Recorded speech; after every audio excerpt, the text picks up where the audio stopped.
में 13 रुकनी बेंच में बहुत ज़बरदस्त दलाइल भी हुए, कमेंट्स भी बहुत ज़बरदस्त आए और मैं इस बात पे एज ए एप्लीकेंट या आप कहें कि पटिशनर, इस बात से मुझे खुशी हुई कि सुप्रीम कोर्ट को हर मामले का इदराक है। जितने फाजिल जजेस बैठे हैं उनको ये बात मालूम है कि अगर सवाल उठाए जाते हैं कि इलेक्शन कमीशन के सामने ये क्यों नहीं रखा, एक मौका आया आप लोगों में से जिसने कवर किया होगा कि इस बात पे बहस हो रही थी कि अगर बल्ले का निशान छीन लिया गया था तब भी पीटीआई के कैंडिडेट्स जाकर इंडिपेंडेंटली बल्ला ही मांग लेते दोबारा। तो उस पर हमारे जैसे जो कैंडिडेट्स हैं जिन्होंने इलेक्शन लड़ा वो खासे मुस्तरब थे और मैं यहाँ ये बात ज़रूर बताना चाहती हूँ कि इलेक्शन कमीशन ऑफ पाकिस्तान की वेबसाइट पे आज भी वो सिंबल्स वाला उनका वो जो पेज है वो अगर अपलोडेड है तो वो ज़रूर देखना चाहिए कि वहाँ पे बल्ला मौजूद ही नहीं था। और जो आज़ाद उम्मीदवारों के लिए जो सिंबल्स रखे गए थे उनमें जो सबसे बेहुदा किस्म का सिंबल था जो एक रूरल इलाके में मुझे दिया गया वो रोलर कोस्टर था। और ये भी मैं बताना चाहती हूँ कि लाहौर हाई कोर्ट की जो भावलपुर में सीट है जिस पे मैंने जाके जिस वक्त दरख्वास्त डाली तो आरओ ने मुझे ये कह दिया कि आप क़यामत तक भी अगर ये केस लड़ेंगी तो आपका सिंबल चेंज नहीं होगा। लेकिन बहरहाल जस्टिस अतर मिनल्ला साहब ने, जस्टिस मुनीब साहब ने, जस्टिस मंसूर साहब ने और बाकी तमाम दीगर फाजिल जजेस को पूरा इदराक है। बिलखसूस अतर मिनल्ला साहब ने कमेंट्स किए, पीटीआई के जो कैंडिडेट्स के साथ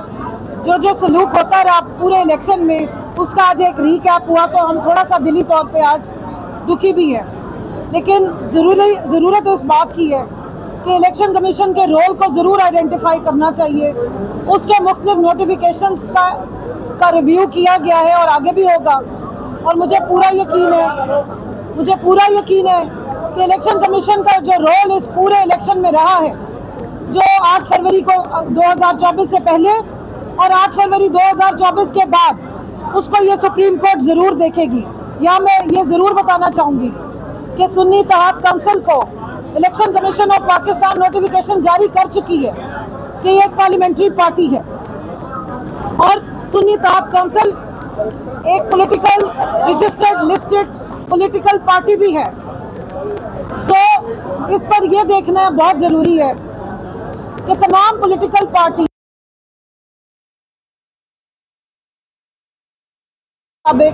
उनकी प्रोपोर्शन ऑफ रिप्रेजेंटेशन और जो सीटें उन्होंने जीती थी जो आइन में लिखा है उसके मुताबिक मिल चुकी थी।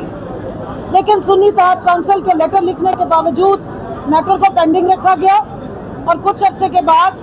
इलेक्शन कमीशन ने जैसे खराब बांटी जाती है उस तरीके से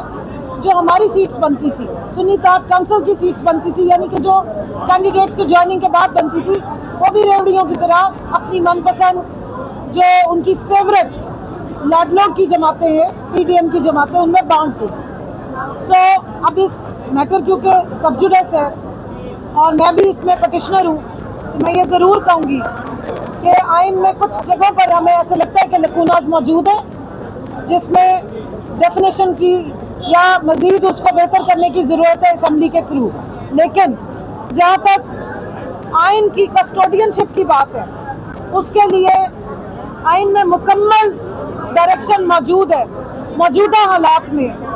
जो इस वक्त की सिचुएशन है जिसमें सुन्नी इत्तेहाद काउंसिल इलेक्शन कमीशन की नोटिफाइड पार्लियामेंट्री पार्टी भी है और एक लिस्टेड पॉलिटिकल जमात भी है और इस वक्त नेशनल असम्बली में 82 से ज़्यादा उसके पास सीट्स भी हैं तो फुली क्वालिफाई करती है कि रिजर्व सीट्स उनको दी जाए। इसके अलग से मफरूज़ों पर जो सवाल जवाब हो रहे थे वो हमने भी लिख लिए। इंशाल्लाह जब जाएंगे असेंबली में तो इन मफरूज़ों को ज़रूर एड्रेस करेंगे। लेकिन इस वक्त जितनी बात हुई है वो फैक्चुअल है, वो मौजूदा हालात के मुताबिक है और प्रेजेंट सिचुएशन के मुताबिक है। सो मेरी अब आपको शायद मालूम हो गया होगा कि मज़ीद टाइम के लिए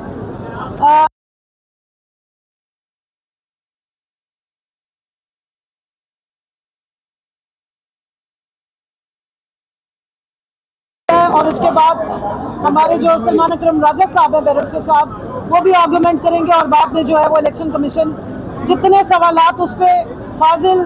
जजेस उठा रहे हैं, उम्मीद है कि वो कंक्रीट रिकॉर्ड के साथ आके शायद सच बोलने की कोशिश करे। जी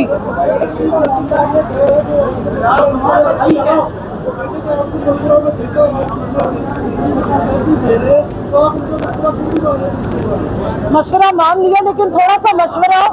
और थोड़ी सी ताकीद इलेक्शन कमीशन को भी दे दे, जिन्होंने 3 महीने से हमारा केस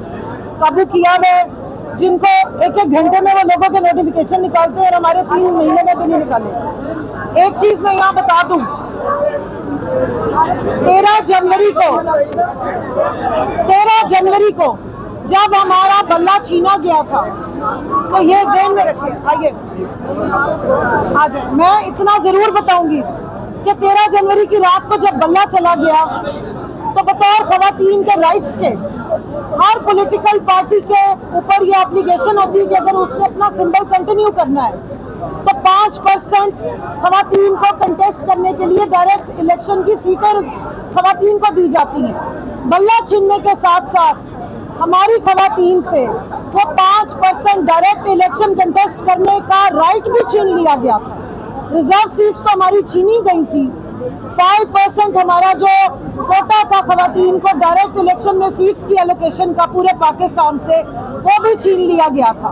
तो ये याद रखें कि इस बल्ले के जाने से बतौर जमात और बतौर खवातीन हमें बहुत नुकसान हुआ, और अब मुझे पूरा उम्मीद है सुप्रीम कोर्ट से कि अब इस नुकसान की रीड्रेसल का टाइम है, और मेरिट्स पे मौजूदा सिचुएशन को ज़हन में रखते हुए, आइन और कानून की हदूदों के यूथ का ख्याल रखते हुए और आइन की स्पिरिट को देखते हुए हमारा वो रीड्रेसल बिल्कुल जायज़ है। और ये सीटें सुन्नी तहत कौंसिल की बनती हैं पूरे पाकिस्तान में, माइनॉरिटीज़ की भी और खवातीन की, ये उनको मिलनी चाहिए। और एक और वहाँ पर डिस्कशन हुई कि किसी को भी चेयरमैन जो है वो सीटें दे देते हैं। मैं यहाँ पर ऑन रिकॉर्ड आपको बताना चाहती हूँ कि पाकिस्तान तहरीक इंसाफ वो वाहिद जमात है जिसके बानी चेयरमैन इमरान खान की 4 बहनों में से आज तक किसी एक को सीट नहीं दी गई, जिनकी बेगम के बारे में बहुत बातें हुई, लेकिन आज तक ना उनको पार्टी का कोई ओहदा दिया गया, ना कोई सीट दी गई है। पाकिस्तान तहरीक इंसाफ वो वाहिद जमात है जिसमें हमारे लीडर इमरान खान साहब डेमोक्रेसी की ट्रू स्पिरिट पे बिलीव भी करते हैं और प्रैक्टिस भी करते हैं। ये पाकिस्तान तहरीक इंसाफ की कारकुन खवातीन है। पहले भी कारकुनान को सीटें गई, मेरिट पे गई, और अब इंशाल्लाह अब भी जितने नाम गए हैं वो तमाम खवातीन है। और एक सिस्टम बनाया गया है जिसके तहत इन नामों की एलोकेशन होती है। और मैं शुक्रिया अदा करती हूँ चेयरमैन गौहर साहब का, बैरिस्टर गौहर साहब का, कि इन्होंने ड्यू डिलिजेंस के साथ उस सिस्टम की फॉर्मुलेशन और उसकी इम्प्लीमेंटेशन में हमें फुल सपोर्ट की है। और